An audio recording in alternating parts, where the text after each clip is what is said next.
இது casual talk. நான் Felix. நான் எம்ஜே ராஜு. ஹலோ பிரதர், எப்படி இருக்கீங்க? ஹலோ பிரதர், எப்படி இருக்கீங்க? நல்லா இருக்கேன், பை காட்ஸ் கிரேஸ். நீங்கள் எப்படி இருக்கீங்க? ரொம்ப நல்லா இருக்கேன். நான் கூப்பிட்டதுனால நீங்கள் இங்கே வந்ததுக்கு ரொம்ப சந்தோஷம். ஆண்டவர் பற்றி பேசுகிறனாவே ஒரு பெரிய மகிழ்ச்சியான சந்தர்ப்பங்கள் தான் இதெல்லாமே. என்ன சொல்கிறீங்க?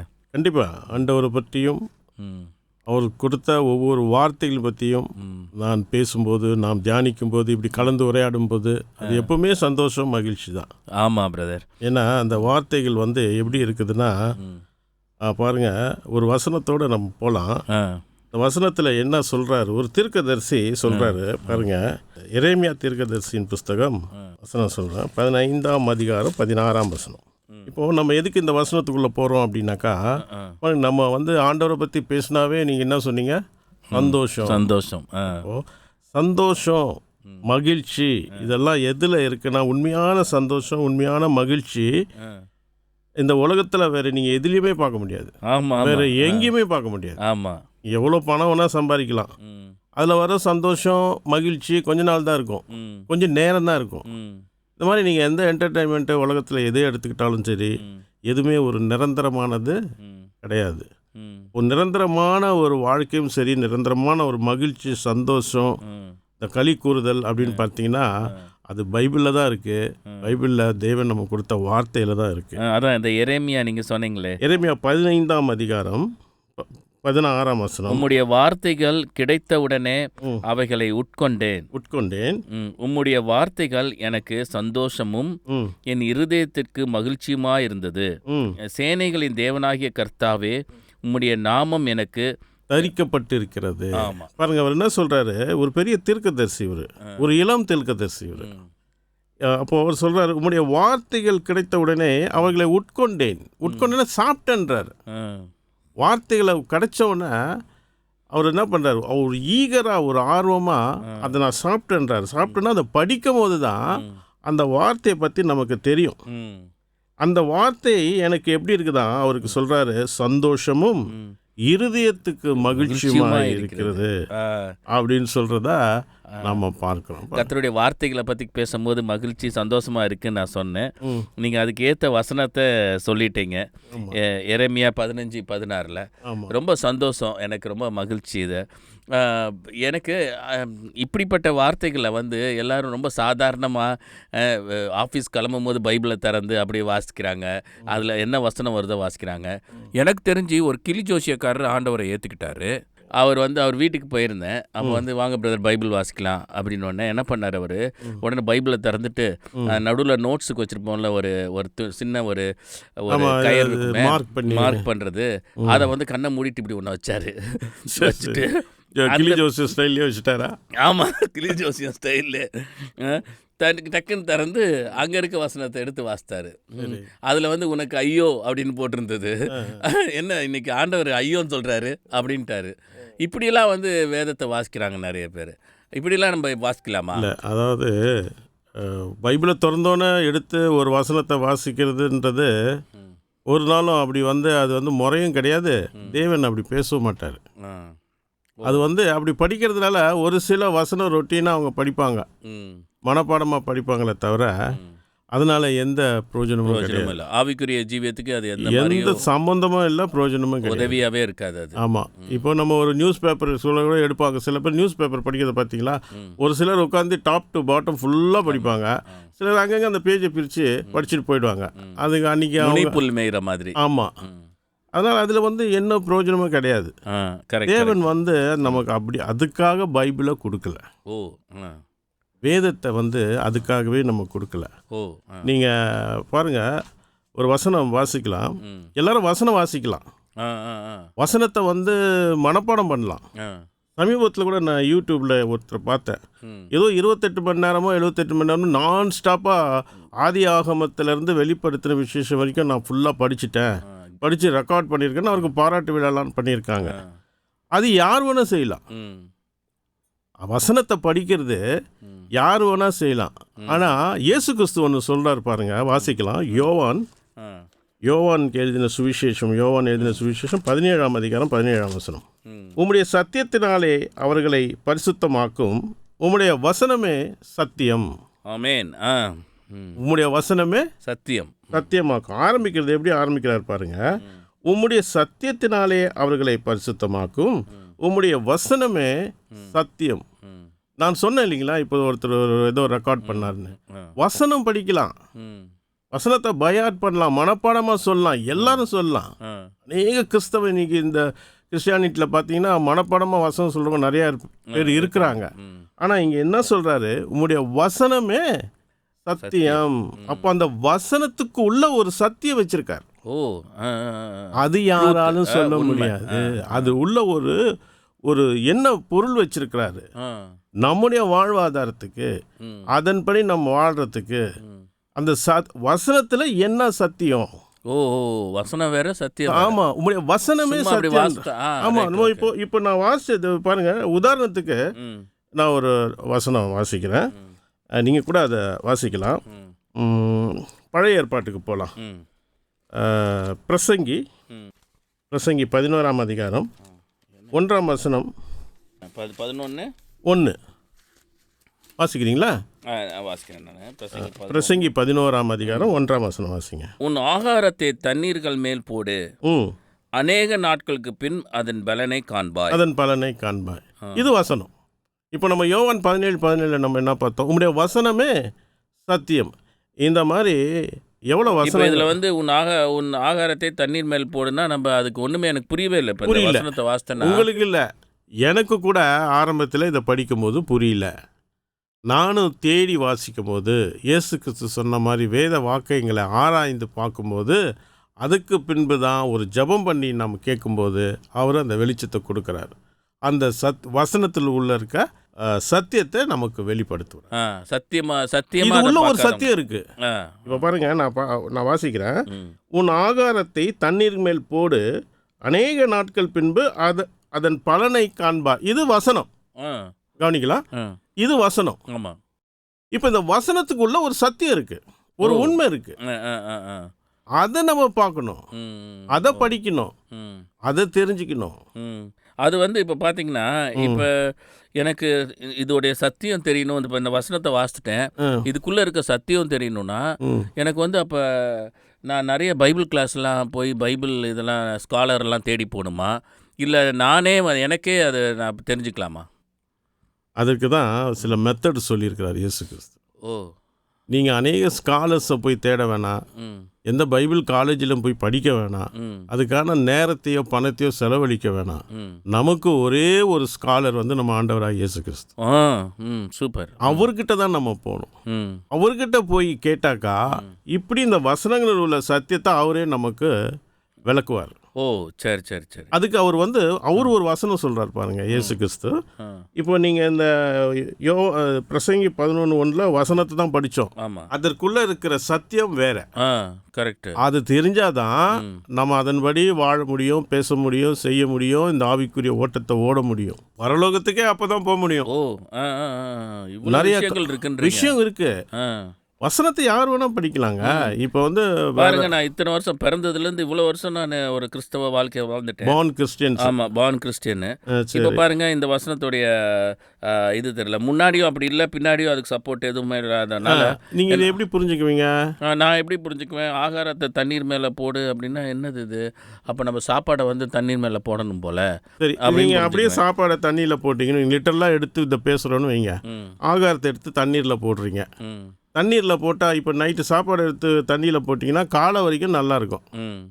காலையில் அது பழையதுன்னு நினச்சி ஏதோ ஒன்று சாப்பிட்லாம். ஆமாம். இதில் என்ன சொல்லுது? அநேக நாட்களுக்கு பின்பு அது பலனை காண்பாய். இப்படி அநேக நாட்கள் கழித்து நீங்கள் கொஞ்சம் கொஞ்சமாக டெய்லி எடுத்து போட்டு வைக்கிறீங்கன்னு வைங்க, நமக்கு இப்போ பின்னாடி நல்லா யூஸ் ஆகும் அப்படின்னு. கொஞ்ச நாள் கழித்து போட்டிங்கன்னா பக்கத்தில் இருக்கிறவங்களாம் வந்து உங்களை திட்டுவான். இன்னும் உங்கள் வீட்டிலேருந்து ஒரு நாற்றம் அடிக்குது, ஏதோ ஸ்மெல் வருதே, என்ன கெட்டு போகும். அப்போ அது என்ன? அப்போ ஆகாரம்னா என்ன, தண்ணீர்னா என்ன, அநேக நாட்கள்னா என்ன, அதன் பலன்னா என்ன, இவ்வளவு மீனிங்ஸ் இருக்கு உள்ள, இவ்வளவு சத்தியங்கள் அடங்கி இருக்கு அந்த ஒரே வசனத்துல. அப்போ வந்து சும்மா இப்படி ஒரு கிறிஸ்தவ வாழ்க்கை அப்படியே வாழ்ந்துட்டு பைபிளில் கையை வச்சு தொட்டு டெய்லி கேலண்டரில் ஒரு வசனத்தை வாசித்துட்டு போகிறது வந்து ஒரு கிறிஸ்தவ ஜீவியம் இல்லை. அது ஜீவியம் இல்லைங்க, அது சடங்காச்சாரம். ஓ, அதெல்லாம் ஒரு பாரம்பரியமாக வந்தது. அதாவது மொத்தமாகவே பார்த்து இந்த ஹோல் மேன்கைண்ட் மேலே, மனுக்குலத்து மேலே தேவன் ஒரு திட்டம் வச்சுருக்காரு. There's a God's plan. Okay. அந்த பிளான் என்னன்னு முதல்ல நமக்கு தெரியணும். இப்போ ஆமாம், அந்த திட்டம் தெரிஞ்சாதான் அந்த திட்டத்துக்கு ஏற்ற மாதிரி நம்ம வாழ முடியும், எதையும் செய்ய முடியும். அப்போ தான் நம்ம வந்து பரலோகம் போக முடியும். ஓ, சரி சரி. நீங்கள் ஒரு பிளானே என்னன்னு தெரியலையே. இப்போ நீங்கள் ஒரு இன்டர்வியூக்கு போகிறீங்க, உங்களை வந்து நீங்கள் படித்த படிப்புக்கு ஒரு இன்டர்வியூக்கு போவீங்க, அதை பற்றி தானே கேள்வி கேட்பான். ஆமாம். நீங்கள் படிக்காத ஒரு தொழிலுக்கோ எதுக்கோ இன்டர்வியூ போனீங்கன்னா கேள்வி தெரியாது. உங்களுக்கு எப்படி தெரியும்? நான் அதில் செலக்ட் ஆக மாட்டேன். ஆக மாட்டீங்க. அப்போ வந்து வருகைக்கே அப்போ யாரும் தெரிந்து கொள்ளப்பட மாட்டோமே. உண்மையான சத்தியத்தை தெரிஞ்சுக்கிறேன்னா நோக்கம் தெரியலன்னா. அதான் நீங்கள் வசனத்தை இன்னைக்கு வந்து எல்லாருமே லிட்டரலாக எடுத்து அப்படியே நேரடியாக எடுத்து பேசுகிறாங்க. இன்றைக்கி அநேக சபைகளில் பார்த்தீங்கன்னாக்கா ஒரு வசனத்தை எடுத்துக்கிட்டு அதில் வந்து ஒரு 5 பாயிண்ட்டு 7 பாயிண்ட்டுன்னு வச்சுட்டு அவங்க சொந்த கருத்துக்களை தான் பேசுகிறாங்க. ஆனால் நீங்கள் யோவான் சுவிசேஷ புஸ்தகத்தை நல்லா படிச்சிங்கன்னா இயேசு கிறிஸ்து வந்து அடிக்கடி ஒரு வார்த்தை சொல்வார், நான் சுயமாக வரல, நான் சுயமா பேசல, தேவன் எனக்கு என்ன கொடுத்தாரோ, என் பிதா எனக்கு என்ன கொடுத்தாரோ அதை தான் நான் உங்களுக்கு சொல்றேன், அதை தான் நான் பேசுறேன்னு சொல்வாரு. அப்போ இயேசு கிறிஸ்துவே காட் என்ன கொடுத்தாரோ அதான் லார்டு பேசுறாரு. ஓ, புரியுதுங்களா? அப்போ தேவனுக்கு நான் பெற்றதை, நான் கற்றுக்கொண்டதை, அவர் எனக்கு சொன்னதை, உங்களுக்கு ஜனங்களுக்கு என்ன சொன்னாரோ அதை தான் நான் சொல்றேன், நான் சுயமா வரல. ஓ, அவரே அப்படிதான் சொல்றாரு. அவரே அப்படிதான் சொல்றாரு. ஆனால் இன்றைக்கி இந்த கிறிஸ்தவ மண்டங்களை நீங்கள் பார்த்தீங்கன்னா எல்லாருமே வந்து தன் சுய போதனைகள், அதை நம்மளும் நம்பிடுறோம். ஏன்னா வந்து நம்மளுக்கு இந்த அறிவு இல்லாததுனால. என்ன சொல்கிறீங்க? வேத அறிவு இல்லாததுனால. ஏன் நம்ம நம்புகிறோன்னா, இப்போ பாருங்கள், வீக்கு ஃபுல்லாக நம்ம வந்து எங்கேஜ்டு. ஆமாம். மண்டே டு சாட்டர்டே வேலை, ஆஃபீஸு, குடும்பத்தை பார்க்கணும், அங்கே போகணும், பிள்ளைங்களுக்கு வந்து ஸ்கூலு. இந்த காலத்தில் பார்த்தீங்கன்னா கணவன் மனைவியாக ஆஃபீஸ் போகிறாங்க. ஸோ இவங்களுக்கு நேரம் கிடையாது. இப்போ சண்டே வந்து சர்ச்சுக்கு போகணும். அங்கே போயிட்டு அவர் ஒரு வசனம் சொல்லுவார், அதை வச்சுட்டு அந்த டைரியிலையோ எதுலையோ நோட் பண்ணுவாங்க. சில பேர் அதையும் நோட் பண்ணுறதில்ல, ஏதோ வந்து காதில் கேட்டுட்டு ஒரு 1 hour 2 hour அங்கே இருந்துட்டு அன்றைக்கி அந்த ஆராதனையில் கலந்துக்கிட்டேன் அப்படின்ட்டு ஆண்டவர் பிரியமாக இருப்பார். ஆமாம். இதெல்லாம் வந்து மேன் ப்ளீஸிங். ஓ, மனுஷனை பிரியப்படுத்துறது. ஆமாம். இதில் எந்த வகையிலும் தேவனுக்கு கிறிஸ்துவுக்கும் எந்த சம்மந்தமும் இல்லை. அவர் சொன்ன மாதிரி இன்னைக்கு கிறிஸ்தவ மண்டலம் இல்லை.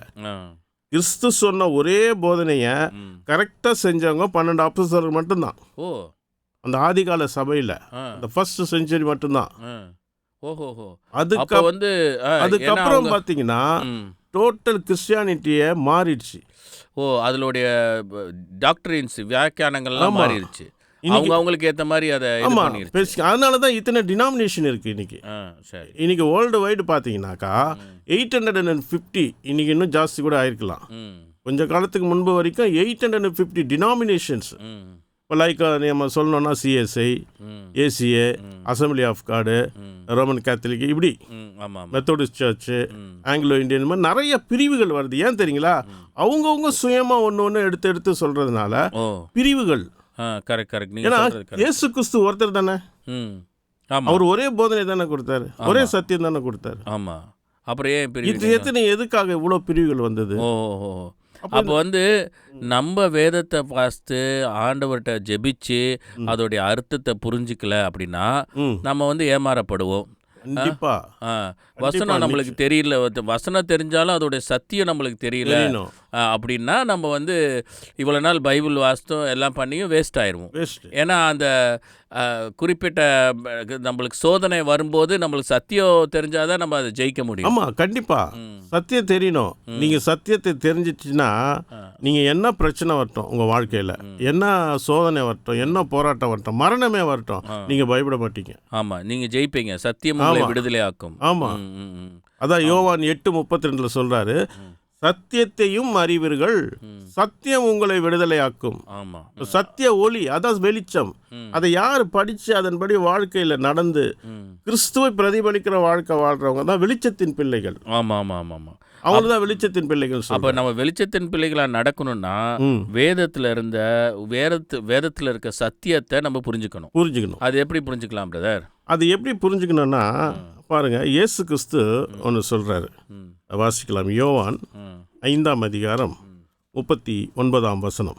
வேத வாக்கியங்களை ஆராய்ந்து பாருங்கள், அவைகளால் உங்களுக்கு நித்திய ஜீவன் உண்டென்று எண்ணுகிறீர்களே, என்னை குறித்து சாட்சி கொடுக்கிறவைகளும் அவைகளே. எவைகளே?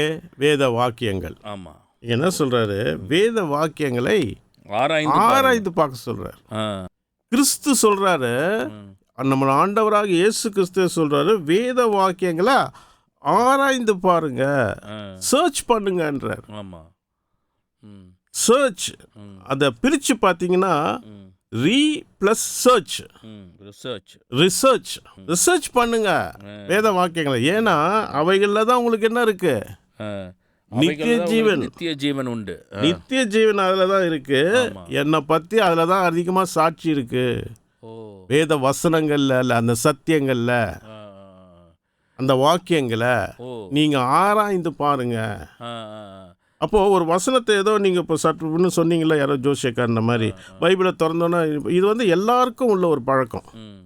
பைபிளை திறந்தோன்னே என்ன வருதோ அதை படிச்சுட்டு மூட்டு போவாங்க. கேட்டால் இன்னைக்கு நான் வேதம் வாசிச்சிட்டேன், நான் ஜெபம் பண்ணிட்டேன் அப்படின்னு. அது எந்த வகையில் நமக்கு யூசேஜ் கிடையாது. அது நம்ம விசுவாசத்தை வளர்க்குற மாதிரி தானே இருக்குது. திடீர்னு ஒரு சங்கீதம் எடுக்கிறோம் அப்படின்னா, நீ ஆசீர்வதிக்கப்பட்டிருப்பாய் அப்படின்னோடனே ரைட், ஓகே, ஆண்டவர் இன்னைக்கு நீ ஆசீர்வதிக்கப்பட்டிருப்பாய். அந்த ஆசீர்வதிக்க வசனத்தை நீங்கள் தேடி நம்ம ஆண்டவராக இயேசு கிறிஸ்து சொன்ன மாதிரி ரிசர்ச் பண்ணிங்கன்னா அது யாருக்கு, எந்த சூழ்நிலையில், எப்போ சொல்லியிருப்பாரு, அப்போ நான் தெரிஞ்சுக்குவேன். ஆமாம், அப்போ தான் நம்ம ஆசீர்வதிக்கப்பட்டிருப்போம். நீங்கள் அந்த பார்த்தீங்கன்னா இன்றைக்கி அநேக வீட்டுங்களில் வசனங்கள் கடைகளில் வண்டிகளில் இருக்கும், அது சென்சார் பண்ணி தான் போட்டிருப்பாங்க, முழு வசனத்தை இருக்காது. ஹைலைட் பண்ணி நீ ஆசீர்வாதமாக இருப்பாய், சீயோனில் கர்த்தர் உன்னை ஆசீர்வதிப்பார். எது ஒரு நிரந்தரமான ஆசீர்வாதம்னு ஒன்று இருக்குது, அதை முதல்ல நம்ம தெரிஞ்சுக்கணும். சரி. அதுவும் இருக்குங்களா? பரலோகத்தில் உன் பொக்கிஷத்தை சேர்த்து வைன்னு நம்ம இயேசு கிறிஸ்து சொல்கிறாரு. அப்போ பரலோகத்தில் என்ன பொக்கிஷத்தை சேர்க்கணும், அப்படி பரலோகத்தில் பொக்கிஷத்தை சேர்த்தா என்ன ஆசீர்வாதம் நமக்கு கிடைக்கும். அதெல்லாம் நம்ம வேதத்தை ஒரு கோர்வையாக வாசித்து அதோடைய வேதத்துடைய முன்னும் பின்னும் அது எதற்காக எழுதப்பட்டிருக்கு, எப்படி எழுதப்பட்டிருக்கு, அந்த சூழ்நிலையை புரிஞ்சுட்டு அந்த வேதத்தை அந்த வசனத்தை வாசிக்கும் போது நம்ம அதில் இருக்க சத்தியத்தை தெரிஞ்சுக்கணும். கண்டிப்பாக அதாவது சில மெத்தடு சொல்கிறாரு. இப்போ இயேசு கிறிஸ்து சொன்னார் பார்த்தீங்களா, நீங்கள் வேத வாக்கியங்களை ஆராய்ந்து பாருங்க. அதே ஏசாயா சொல்கிறாரு பாருங்க. ஏசாயா தீர்க்கதரிசி என்ன சொல்கிறாருன்னு பார்க்கலாம், வாசிக்கலாம். 34ஆம் அதிகாரம் ஏசாயா தீர்க்கதரிசியின் புஸ்தகம் 34:16. கர்த்தருடைய புஸ்தகத்திலே தேடி வாசியுங்கள். கர்த்தருடைய புஸ்தகன்றது எது? பைபிள். இதை நீ தேடி வாசிக்கணும். திறந்தோன்னா ஒரு வசனம் வருது, சங்கீதத்தில் ஒன்று வருது, புதிய ஏற்பாட்டில் ஒன்று வருது, இல்லை பழைய ஏற்பாட்டில் ஏதோ ஒன்று வருது அப்படின்னு சொல்லிட்டு ஒரு வசனத்தை நம்ம படிச்சிடக்கூடாது. அதோட தாற்பயம் என்ன, அது மூலக்கூறு என்ன, எந்த நேரத்தில் அது யாருக்கு சொல்லப்பட்டது.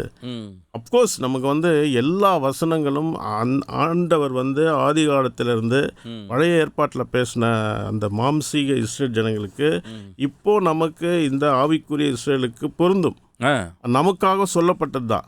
ஆனால் எந்த சூழ்நிலையில் எந்த மாதிரி நம்ம நடந்தா, எப்படி அவருக்கு ஒரு இசைவான பிரியமான வாழ்க்கை வாழ்ந்தா அந்த வசனம் நமக்கு அப்ளை ஆகும். சூப்பர். இது ரொம்ப நீங்கள் சொல்கிறது ஒவ்வொன்றையும் பார்த்தா இந்த வசனங்கள்லாம் இங்கே தான் இருந்துதான்னு தெரிகிற மாதிரி இருக்கு. இங்கே தான் இருந்துதா? இல்லை, இங்கே தான் இருக்கு. பைபிளில் தான் இருக்கு.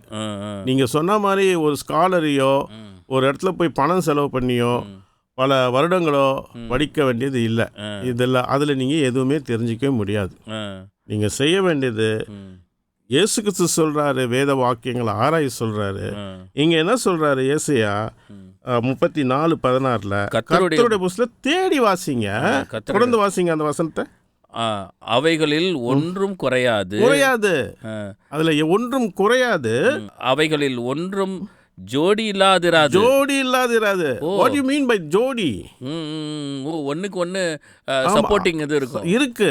அதாவது ஜோடின்னும் போது ஒரு இடத்துல கேள்வி இருந்தால் இன்னொரு இடத்துல பதில் இருக்கு. ஓ ரைட் ரைட். இதான் அதோட ஜோடி. புரியுதுங்களா? அப்போ வந்து அதான் ஜோடி சொல்கிறாரு. இப்போ எப்படின்னா ஒரு கேள்வி வந்து பழைய ஏற்பாட்டில் இருக்கும், பதில் புதிய ஏற்பாட்டில் இருக்கும். ஓ ஓ ஓ அப்படி. ஆமாம் ரைட் ரைட் ரைட். அது நம்ம புரியணும். அதான் அதிலே போட்டிருக்கு, அவருடைய ஆவி அவைகளை சேர்க்கும்.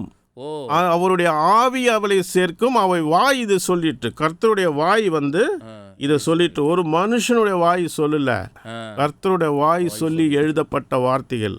அப்போ நம்ம பைபிள் வாசிக்கிறதுக்கு முன்னாடியே நம்ம ஒரு ஜெபம் பண்ணிட்டு வாசிக்கணும்னு நினைக்கிறேன். நிச்சயமா.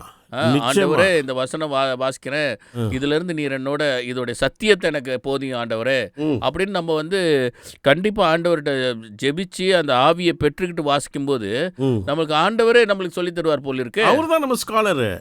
Right right okay.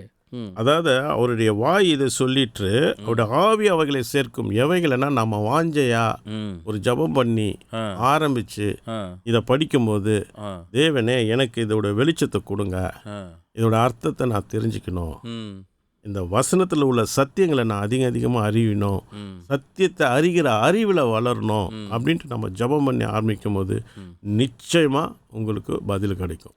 ஏன்னா கேள்வி ஒரு இடத்துல இருக்கும், பதில் ஒரு இடத்துல இருக்கும். சிலது ஏசையால் இருக்கும் பதில், கேள்வி பார்த்தீங்கன்னா ஆகாயில் இருக்கும், சகரியால் இருக்கும், ஆதி ஆகமத்தில் இருக்கிறது எண்ணாகமத்தில் இருக்கும்.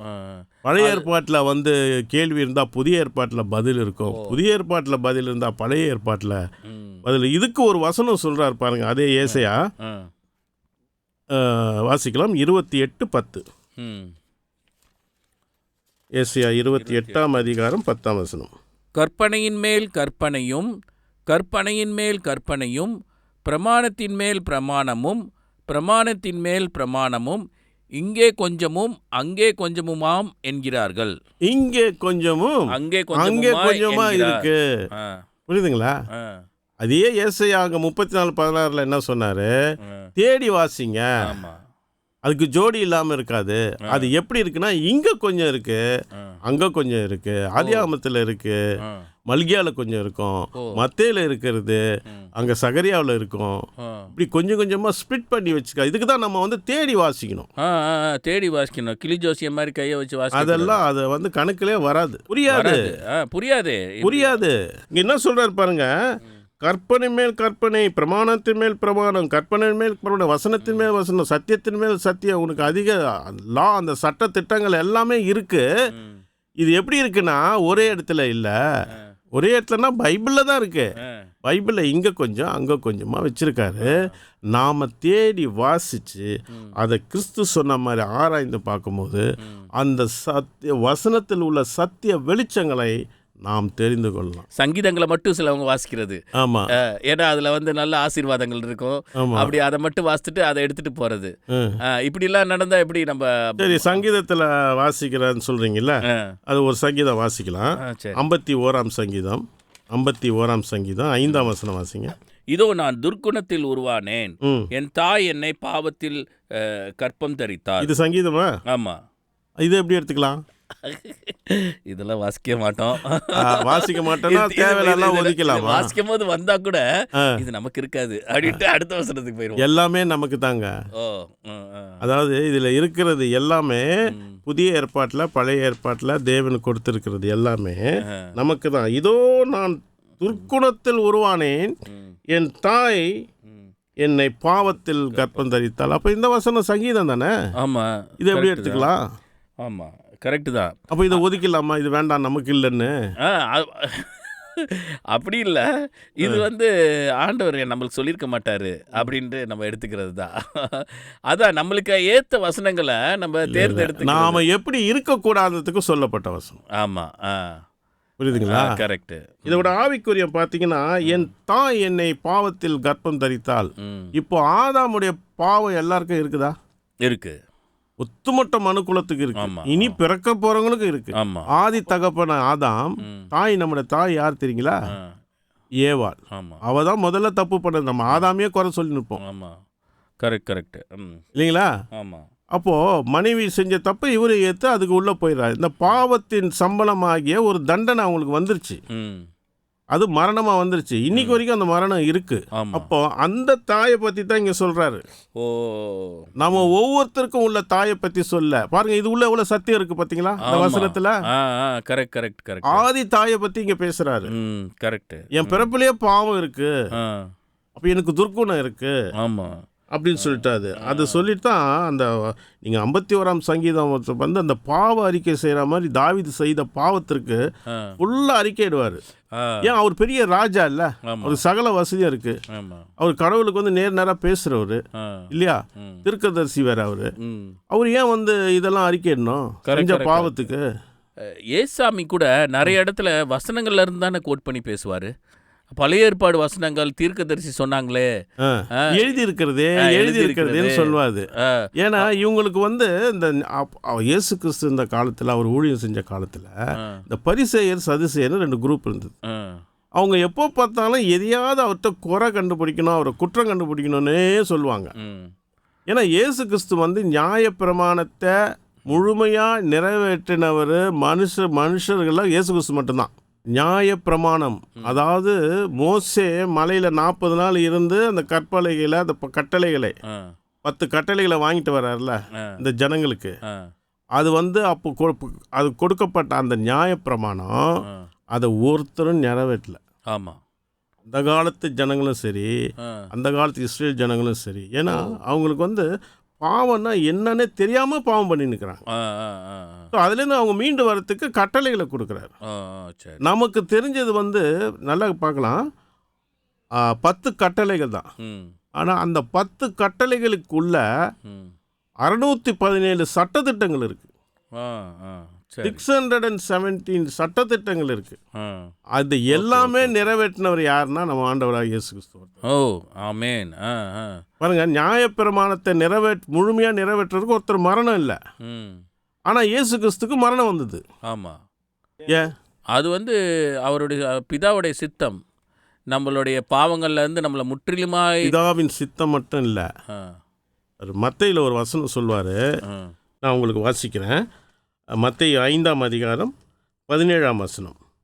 நியாயப்பிரமாணத்தை ஆனாலும் தீர்க்க தரிசனங்களை ஆனாலும் அழிக்கிறதற்கு வந்தேன் என்று எண்ணிக்கொள்ளாதீங்கள், அழிக்கிறதற்கு அல்ல நிறைவேற்றுவதற்கே வந்தேன். நியாயப்பிரமாணத்தையும் தீர்க்க தரிசனத்தையும் நிறைவேற்ற வந்தேன்வார். அப்போ நியாயப்பிரமாணத்தை நிறைவேற்றிட்டாரு, அப்போ மரணம் இல்லை. தீர்க்க தரிசனத்தை நிறைவேற்றனா அவர் மரிக்கணும். சரி, ஓகே. ஏசாயா தீர்க்கதரிசி ஃபுல்லாக நிறையா சகரியா இது தானியெல்லாம் பார்த்தீங்கன்னா அவருடைய மரணம், ஒரு மனுஷன் ஒருத்தர் வருவார், இப்படிலாம் மரிப்பார், ஃபுல்லாக சொல்லியிருக்காங்க. ஆமாம், அவர் இப்படிலாம் பிறப்பார், இந்த இடத்துல பிறப்பார், இத்தனாம் தேதி பிறப்பார்லாம் சொல்லலை. இங்கே பிறப்பார், இந்த ஊரில் இந்த இடத்துல பிறப்பார், இப்படி ஒருத்தர் வருவார். தெளிவாக தீர்க்கதரிசனம் உரைத்திருக்கு. ஆமாம், அவர் பிறப்பை பற்றி, அவர் படுற கஷ்டத்தை பற்றி, அவமானத்தை பற்றி, அவர் மரணத்தை பற்றி, அவருடைய உயிர்த்தெழுதலை பற்றி, அவருடைய 2ஆம் வருகையை பற்றி. அதான் பாருங்க, கல்வாரி சிலையில எல்லாம் முடிந்ததுன்னு சொல்லி தலையை சாய்த்து ஜீவனை இவர் தான் விடுவாரு. டோட்டலா உயிர் அவர் கண்ட்ரோல்ல இருக்கு. சரி, சூப்பர். அவர் உயிரை யாருமே எடுக்க முடியாது, பிதாவே நினைச்சாலும் எடுக்க முடியாது. ஏன்னா நியாயப்பிரமாணத்தை நிறைவேற்றி தன்னுடைய ஜீவனை தன்னோட கண்ட்ரோல்ல இருக்கு. எல்லாம் முடிந்ததுன்னு சொல்லும் போது எல்லா தீர்க்க தரிசனத்தை சிலுவையில் அடித்து நொறுக்கி முடிச்சுட்டு முடிந்தது என்று சொல்லி தலையை சாய்த்து ஜீவனை விடுவார். நாமெல்லாம் செத்துட்டு பிறகு தான் தலை சாயும். சாதாரண நம்மளாம் உயிர் போனவங்க தான் தொப்புன்னு விழுந்துருவோம், தலை சாயும். அவர் தலையை சாய்த்து ஜீவனை விட்டார். எவ்வளவு அருமை. அவர் கண்ட்ரோல்ல இருக்கு பாருங்க. இப்ப அதே ஜீவனை உனக்கு கொடுக்கறன்றாரு. அந்த நித்திய ஜீவனை நமக்கு கொடுக்கறன்றார். அப்போ நமக்கு அந்த நித்திய ஜீவனை பெற்று, அதான் சொன்னார்ல, வேத வாக்கியங்களை ஆராய்ந்து பாருங்கள், அதனால உங்களுக்கு நித்திய ஜீவன் உண்டு, என்னை பற்றி சாட்சி சொல்றவைகள். ஆமாம், கரெக்ட். அப்போ இதெல்லாம் தெரியாம நம்ம வேதத்தை படிச்சா எப்படி நம்ம நித்திய ஜீவனை பெற்றுக்கொள்ள முடியும்? ஆமாம், அதுதானே நம்மளுடைய பரிசே, அதுதானே நம்மளுடைய என்ன சொல்றது. இப்போ நான் ஒரு கேள்வி கேட்குறேன், நம்ம ஏன் சர்ச்சுக்கு போகிறோம்? ஆண்டவரை துதிக்க, ஆராதிக்க. எதுக்கு துதிக்க, ஆராதிக்க? ஆண்டவரை வந்து க்ளோரிஃபை பண்ணணும், ஆண்டவரை வந்து துதிக்கணுன்றது நம்மளுக்கு பிரமாணம். சரி, வேற வேற வந்து வசனங்களை வந்து இது ஆண்டவரை பற்றி இன்னும் வசனங்கள்லாம் தெரிஞ்சுக்கிறதுக்காக போகிறோம். நம்ம கோல் என்னண்ணா அதான் கேட்குறேன், என்ன உங்களுக்கு? அதான் நம்ம நீங்கள் இப்படி சடங்காச்சாரமாக இப்படி போயிட்டு வந்துட்டு பாட்டு பாடிட்டு எல்லோரும் கூட சேர்ந்து ஒரு பாட்டு 20 பாட்டு துதிச்சிட்டு கையை தட்டிட்டு எல்லாம் பண்ணிட்டு வந்தால் அன்றைக்கி மட்டும்தான் உங்களுக்கு திருப்தி. ஆமாம், கரெக்டு. அது நிற்காது, அடுத்த நாளே நிற்காது. ஆமாம், வெளியே வந்தோம் அடுத்த நாள் வேண்டாம், அடுத்த 1 ஹவரில் நீங்கள் வெளியே வந்தோடனே நான் ஒரு பையனை கேட்குறேன், சர்ச்சுக்கு போயிட்டு வரான், ஃபர்ஸ்ட் சர்வீஸ் போயிட்டு வந்தேன் அங்கிள் அப்படின்னா. சரி, என்னப்பா என்ன மெசேஜ், என்ன இன்னைக்கு என்னப்பா வசனம், என்ன இன்னைக்கு சொல்லி கொடுத்தாங்க அப்படின்னு கேட்டால் தலையை சொல்லிடுறான் வித்தின் 2 ஹவர்ஸில். அப்போ அவனுக்கு அந்த வசனம் கிரியை செய்யலை, கிரியை செய்யல, வசனம் கிரியை செய்யலை, கிரியை செய்யல, உள்ள போய் தொடல. இன்னைக்கு இயேசு கிறிஸ்து அந்த காலத்தில் பேசும்போது திரளான ஜனங்கள் பின்னாடியே போனாங்க. அப்போ வசனம் கிரியை செய்யணும் அப்படின்னா வசனத்தை நம்ம ஆராய்ந்து வாசிக்கணுமா? அது சத்தியத்தை தெரிஞ்சுக்கிட்டாதான் அந்த சத்தியத்தை நமக்குள்ள கிரியை செய்யும். என்ன சொல்றீங்க? சும்மா வசனம் வாசித்தா நம்ம ஜீவியத்தில் எந்த மாற்றமும் இருக்காது போலயே. வசனத்தை நீங்கள் எழுதி கொடுத்தீங்கன்னா யார் வேணால் வாசிப்பாங்க. இந்த பைபிளை கொடுத்து வெளியில் இருக்கவங்க யார்ட்டா கூட புதுசாக ஒரு 10 மதஸ்தினர்கிட்ட கொடுத்தா கூட வாசிப்பாங்க. அந்த மாதிரி நம்மளும் வாசிக்கிறதா? ஆமாம். அப்போ நமக்கு எதுக்கு கிறிஸ்தவர்கள் அப்படின்னு ஒன்று சொல்லி நமக்கு ஒரு ஞானஸ்தானம்னு ஒன்று கொடுத்து பிரித்து எடுக்கிறாரு எதுக்கு? ஆமாம், இந்த வசனத்தில் நம்ம அவருடைய பிள்ளைகளாக நம்ம மாறணும். பரலோகத்துக்கு நம்ம எல்லாரும் பரலோகம் போனோம், இதுதான் நம்மளோட கோல். நம்ம கோல் என்னன்னா, நம்மளோட எய்ம் என்னன்னா பரலோகம் போகணும். அதுக்கு தான் சர்ச்சுக்கு போகிறோம். அதுக்கு தான் சர்ச்சுக்கு போயிட்டு இந்த சடங்காச்சாரம் பண்ணால் நிச்சயமாக பரலோகம் போக முடியாது. ஓகே, அதுக்கு போகிறதுக்கான வழிகள் இருக்குது, அதுக்கான மெத்தட் இருக்குது. சரி, பரலோகம் போகணும், பரலோகம்னா என்ன, அங்கே என்னென்ன இருக்கோ, யார் யார் இருப்பாங்க, இதெல்லாம் பைபிளில் தான், இதெல்லாம் பைபிளில் இருக்குது. பாருங்க, பைபிளில் மொத்தம் பழைய ஏற்பாடும் புதிய ஏற்பாடும் சேர்த்து 66 புஸ்தகம் இருக்குங்க. சரிங்களா? நமக்கெல்லாம் நமக்கெல்லாம் தெரியும். பழைய ஏற்பாட்டில் 39 புஸ்தகம் இருக்குது, புதிய ஏற்பாட்டில் பார்த்தீங்கன்னா 29 புஸ்தகம் இருக்குது. ஏன் இந்த 66 மொத்தம் சேர்த்திங்கன்னா 66 புஸ்தகம். இந்த 66 கூட சும்மா வரல, ஒரு வசனத்தின் அடிப்படையில் சத்தியத்தின் அடிப்படையில் தான் இருக்குது. ஓ, அப்படியா? ஆமாம், இதுக்கு லேவியராகமத்தில் வசனம் இருக்குது. ஓஹோ, இப்போ நீங்கள் ரோமன் கேத்தலிக்லாம் எடுத்திங்கன்னா 72 புக்கு இருக்கும். அதில் நிறையா சேர்க்கப்பட்ட புத்தகங்கள்லாம் இருக்கும். ஆனால் அதெல்லாம் இல்லை, கிறிஸ்து சொன்னது தேவன் ஆதி காலத்திலேருந்து ஆதி ஆகமத்திலேருந்து வெளிப்படுத்துகிற விசேஷம் வரைக்கும் 66 புஸ்தகம் தான். அந்த 66 புஸ்தகத்தில் லேவியராகமத்தில் சொல்லப்பட்ட ஒரு வசனத்திற்கு இணையாக இருக்கும். ஓ, ஆமாம், அது தேவன் சித்தமானால் தொடர்ந்து நம்ம ஒரு தொடர் இதுவாக பார்க்கலாம். நன்றி ராஜு பிரதர். இன்னைக்கு கொஞ்சம் வசனத்தை எப்படி வாசிக்கணும், அதுக்குள்ளே என்ன சத்தியம் இருக்குது, அதை புரிஞ்சுக்கிட்டு வாசிக்கிறது தான் நம்மளை நித்திய ஜீவனுக்கு நம்மளை அழைத்து செல்லும், பரலோகத்துக்கே போகலாம். அது கண்டிப்பாக வசனத்தை உண்மையாக என்ன எழுதியிருக்குன்ற அந்த சாராம்சத்தை தெரிஞ்சுக்கிட்டு அதை நம்ம மனசுக்குள்ளே ஏற்றிக்கிட்டோன்னா நம்ம அதன்படி வாழ்கிறதுக்கு அது நம்மளுக்கு உறுதுணையாக இருக்கும்.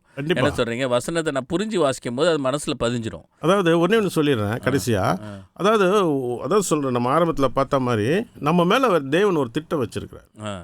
ஹோல் மேன்கைண்ட் மேலே there is a God's plan. ஆமாம், அந்த பிளான் என்ன நமக்கு தெரியணும். அது தெரியணும்னா இப்போ நம்ம படித்த இத்தனை அதிகாரங்கள் இத்தனை வசனங்களில் வேதத்தை படிக்கணும். வேதத்தை படித்தாதான், அந்த மெத்தடில் அந்த முறைப்படி படித்தாதான் என்ன பிளான் வச்சுருக்கான்னு தெரியும். அந்த பிளான் படி நம்ம வாழும்போது நம்முடைய பரலோக வாழ்க்கை, அந்த நித்திய ஜீவன் நிர்ணயிக்கப்பட்டிருக்கிறது என்று நாம் புரிஞ்சிக்க முடியும். ஓ, இது செஞ்சால் தப்பு, இதை பேசினா தப்பு, இதை பார்த்தா தப்பு, இதன்படி தான் செய்யணும். நம்ம கிறிஸ்தவர்கள் வந்துட்டா தேவன் என்னை ஆசீர்வதிக்கிறாரு, 4 வீடு 4 காரு பேங்க் பேலன்ஸ் பணம் இருந்தால் அது ஆசீர்வாதம் கிடையாது. யோபு சொல்கிற மாதிரி நிர்வாணியாக நிர்வாணியாக தான் போவேன். ஆமாம், அதனால் எது ஆசீர்வாதன்றதை தெளிவாக அவர் சொல்லிடுவார் நமக்கு. அப்போ வேதத்தை படிக்கும் போது தான், முறையாக படிக்கும் போது தான் நாம் என்ன பிளான் இருக்குது, பரலோகத்துக்கு போகிறதுக்கான வழி என்ன, எல்லாமே நம்ம தெரிஞ்சுக்க முடியும். இதுக்கு நம்ம ஒரு பைபிள் ஸ்கூலுக்கோ ஸ்காலரோ இது தேவையில்லை. ஆனால் நிறைய பேர் வேதத்தை வாசிக்க அட்டவணை, இது இப்படி வாசித்தா முடிச்சிடலாம் அப்படிலாம் நிறைய அட்டவணைகள்லாம் நான் பார்த்துருக்கேனே. இல்லை, அந்த அட்டவணையை படித்தவங்களே நீங்களும் போய் கேட்டு பாருங்கள் எந்த அளவுக்கு அவங்க தெரிஞ்சிருக்காங்கன்ட்டு. ஓ, இது பெருமைக்காக இல்லை, ஏன்னா எல்லாருக்கும் அந்த வெளிச்சத்தை தேவன் கொடுக்க மாட்டார். அடுத்த சந்திப்பில் நம்ம வந்து எப்படி வந்து வேதத்தை வாசிக்கிறது, எந்த மாதிரி முறையில் வந்து அதை வாசித்தா இன்னும் தெளிவாக புரியும் அப்படின்ற சத்தியத்தை புரிஞ்சுக்கலாம் அப்படின்றத நம்ம பேசுவோம். கண்டிப்பா. இப்போ பாருங்க, கிறிஸ்து சொன்னார், வேத வாக்கியங்களை ஆராய்ஞ்சு பாருங்க, ஏசாயாவில் படித்தோம், கர்த்தருடைய தேதி வாசிங்க, இங்கே கொஞ்சம் இருக்குது அங்கே கொஞ்சம் இருக்குது, இதெல்லாம் நம்ம பார்த்துட்டோம். வேறு வசனங்கள் இருக்கா அதை சப்போர்ட் பண்ணினா அது அந்த டாப்பிக்கில் அந்த முறைப்படி நம்ம போகும்போது நிறைய வசனங்கள் இருக்குது. வசனங்கள் இல்லாமல்லாம் இல்லை, சரி, வசனங்கள் ஏகப்பட்ட வசனம் இருக்குது. அந்த முறைப்படி நம்ம வந்து அந்த மெத்தடில் படிக்கும்போது அநேக வசனங்கள் இருக்குது. இப்படி தான் படிக்கணும் போது அந்த மெத்தட் ஒரு தலைப்பில் ஒரு இதில் நம்ம படிக்கும் போது ஹோல் அந்த பைபிளை பற்றியே நமக்கு எல்லாம் வந்துடும் அதில். தேங்க்யூ பிரதர், ரொம்ப சந்தோஷம். தொடர்ந்து வேதமாத்தை எப்படி வாசிக்கணுன்றதை பற்றி நம்ம பேசுவோம். நீங்கள் எங்களுக்கு சொல்லிக் கொடுங்க எப்படி வாசிக்கணும்னு. நாங்களும் கற்றுக்கிட்டு சத்தியத்தை அறிஞ்சிட்டு சத்தியத்தின்படி வாழ்ந்து பரலோகத்துக்கு சொல்கிறதுக்கு எங்களுக்கு உதவியாக இருக்கும். நன்றி பிரதர். நன்றி. நான் சொல்லிக் கொடுக்க மாட்டேன், கிறிஸ்து நமக்கு, நம்ம ஆண்டவராக இயேசு கிறிஸ்து நமக்கு சொல்லிக் கொடுப்பாரு. இன்றைய தினத்தில் கூட இப்படி ஒரு வாய்ப்பை கொடுத்து நம்மை இப்படி ஒரு கலந்துரையாடலில் அவரோட வசனங்களை, அவருடைய வார்த்தைகளை, மகத்துவமான வார்த்தைகளை தியானிக்கும்படி தேவன் பாராட்டின கிருபைக்கு கிறிஸ்து மூலமாக அவருக்கு நன்றிகளை நாம் எடுத்துக்கொள்வோம். Thank you brother. தேங்க்யூ பிரதர் வந்ததுக்கு. தேங்க்யூ.